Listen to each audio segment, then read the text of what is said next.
Yes, yes. Welcome to the ancient world of tabletop games. I am Agamemnon from the historical documentary Time Bandits. This is a report from a fugitive. After finally making a Tourette collaboration video with Melissa, I feel the need for speed. Wait, that's Tom Cruise in his Academy Award acceptance speech, or something like that. Anyway, this is footage from the first video announcing my Tourette-based gaming collaboration. Here's Melissa talking away. If you look closely, you'll see a copy of Odin's Ravens in the background. That's one of the games we planned to play for this channel, a test of the obsessive-compulsive disorder often associated with Tourette. Of the games featured in that initial video, we ended up playing a game that wasn't even available at the time: Pandemic Hot Zone North America. This raises a point about video production, plans, and projects, and how we eventually reach them. If we ever reach them. Odin's Ravens was planned for 2018. Life intrudes, and then a pandemic intervenes on top of that, and here we are, with Melissa having moved across Canada and in a much better position to collaborate on a game video. When we got around to this, I'd revamped the studio at least twice in major ways and upgraded a lot of things that barely seem like upgrades when I think of them. So realistically, we weren't quite ready before. Then we faced a real-life pandemic, delaying our delay. Ultimately, we soared through a game of pandemic and all was well. Tourette syndrome affects your mental health and the mental health of those around you who are prepared to treat you as someone they worry about instead of as an irritant. Things were far from easy for Melissa. Checking in with her from time to time wasn't instant. I am patient, though, and by the time the cameras rolled, luckily, we really were ready to go. But I decided not to film Pandemic in isolation. I needed a fresh game with someone who didn't have Tourette syndrome for contrast. After I filmed that effort, I realized I had to make, well, not exactly a tutorial game, but, well, a tutorial game. On top of that, I played yet another session with someone who had a different form of neurodiversity. Unfortunately, as that happened spontaneously after hours, it didn't occur to me to film the session. I should have filmed the game after hours. It was a very good stint, perfectly illustrating how story emerges from random gameplay. All the moving parts meshed, and we sailed through the experience with much comedy. This served as a great introduction for the other player, farm fresh to the game, and would have made a fine video explaining the gaming world to the audience. And for once, unfilmed, I managed to keep the rules in order. Okay, let's turn to the business of the tutorial I filmed. I have 3 cameras in the studio. Acting alone, it is simplicity itself to pause the game's recording, switch to another camera viewpoint, and resume filming. I'm not keeping another player waiting. However, I stuck with the main camera on that tutorial recording. This main camera is the one set back from the table to minimize camera shake when moving game components around. Of course, I discovered the floorboards have quite a bit of spring to them. I need a new floor. Just taking a step forward and a step back, pulling those darn barn dance moves, is enough to transfer vibration from the floor rather too directly to the camera tripods and the rail perched on them. There isn't enough room to haul yourself around in here, performing a do-si-do or two, and so, on occasion, I bumped into the camera slider rails.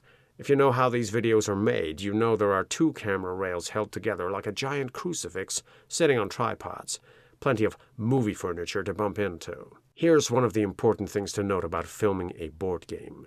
It is a lot harder than just sitting there playing a board game. I must take account of multiple tripods, cameras, the extra monitor, a few cables to the sides, the day of the week, weather in Alaska, and the sound of geese in flight overhead. Geese, in particular, affect the nature and tone of gameplay more than any other creatures save cats, and that is a board gaming fact. So I'm sometimes sitting or standing here, trying not to knock everything over, as nervous as a long-tailed cat in a room full of sugar-buzzed children playing on rocking chairs. What does this all mean? It means you forget a rule or 3. You play it all wrong, son. Sharp-eyed editing spots most of the blunders. I made corrective notes for use in video releases where required, but I also observed my playing style or lack of it. In the tutorial, I noticed I left hotspots to fester, which is never a good thing, but I almost accidentally went elsewhere to clear up a problem in the making. Sometimes I'd spot the saving grace move while playing and then comment on that. Often I wouldn't. There's the unheard business, too. All of that goes to the fiery furnace. You say something ridiculous about the rules. This is wildly wrong. But you ignore what you said and play the right rule the right way at the right time, making all the dance moves look easy. But you still have to take a flamethrower to the batshit crazy comment you made while doing the right things. It feels better to play organically. I could jot down a list of diseased cities, knowing those crop up again, and mark them off my list as they appear the second time around, allowing me to shift the balance in my favor with a bit of forward planning. You play that way if you want to.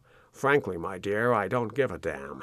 Concerning the tutorial video on reflection, if I hadn't busted the game on the draw of one particular card, in theory, it was still just about possible to win if the right cards came out in the best possible order. In other words, it wasn't a completely shut-down game that I played near the end.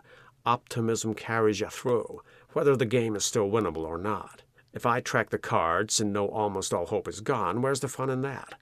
Better to feel that you just can't be certain. This generates player banter. Maybe it is over, but you talk up your chances. Or the game is a certain win now, but the unforgiving gameplay of many lost sessions teaches you not to bet on that. Pandemic is a game that can shoot you down with extra lashings of cruelty added to the basic recipe. I recall one fatal session that ran down to the final turn with 2 player cards left. The one card needed for the cure was San Francisco, if I misremember rightly, and we were all set up to grab it in Atlanta for a last-gasp win.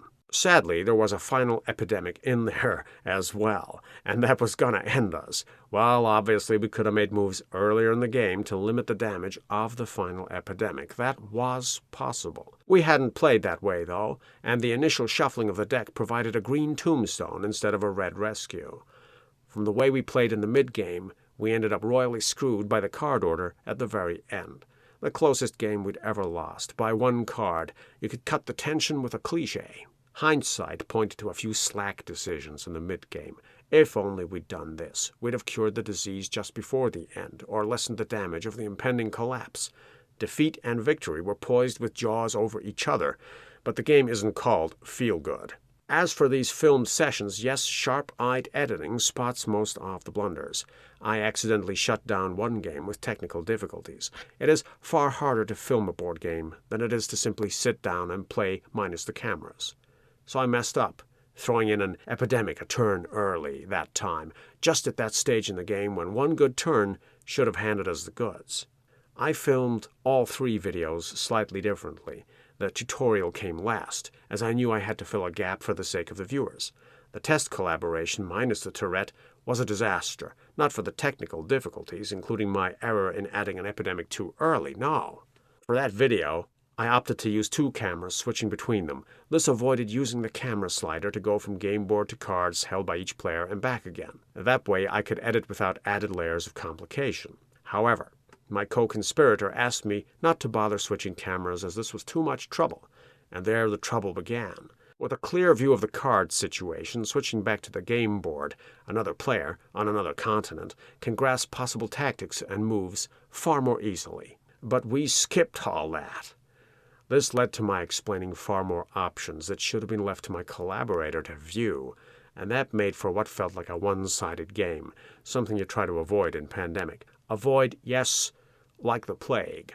The outcome was academic when I goofed up, but I swiftly opted for the camera slider approach next time around after that whole busted flush.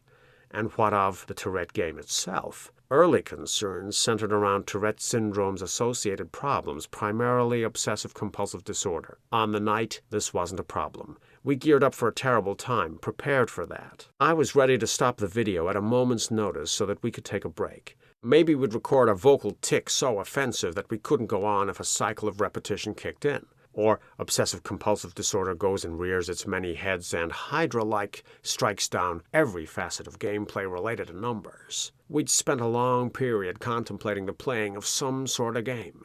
When the time came for it, we did okay. And I mean in the sense that we played the smoothest game of Pandemic ever. How did we win so easily? We weren't playing Pandemic. but the cut-down version of the game. With 2 players, the starting card selection hands out 6 cards, 3 apiece.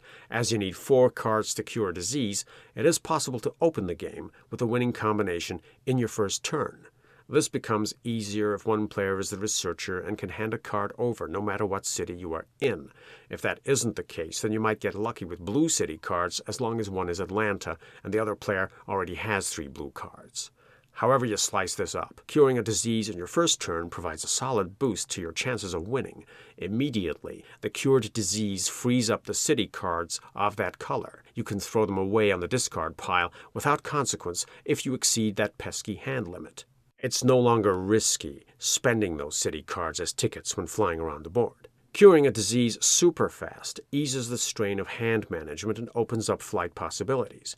Anything that makes the team's lives easier will buy you time in curing that second disease. Sooner or later, no matter how many defeats you face, you will end up shuffling the cards into favorable combinations. You can still mess up boiling an egg if you take your eye off the ball, though. Doesn't all go your way, despite an early victory in one area. Anyway, I prefer not to get into the analysis of it all. Better to play the game, get things wrong, fix them up next time, and have fun. I had fun several times over, and no complaints from collaborators whether the game went up as a video or not, and whether we won or not. That really is a board gaming fact.